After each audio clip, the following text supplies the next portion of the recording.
Google built this offline translator with a Raspberry Pi, and I rebuilt it with just one hat. What is the nearest train station? 最近的火车站是哪里？ It can listen to what I say, translate it completely offline, and speak the translation back. Google's original build used a separate display, 2 buttons, and a rotary encoder, plus a USB microphone and a speaker. It's really a cool project, but when I saw it, I realized we already put almost all of that onto one board. This is the new Whisplay HAT Plus.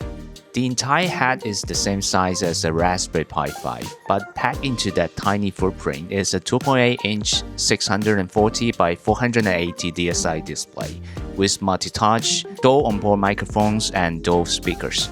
So for this project, I don't need the separate display, the USB audio devices, or all those physical controls, just the Raspberry Pi and this hat. I made a few changes to make the original project work better on the Whisplay HAT Plus. I moved the physical controls to the touchscreen, added timing for each step of the translation, and added language switching to the settings panel. That's pretty much it. Now let's see how it actually works. How do I get to the nearest subway station? 我如何到达最近的地铁站？一直往前走，到第二个路口右拐。Keep going straight until the second intersection, and turn right.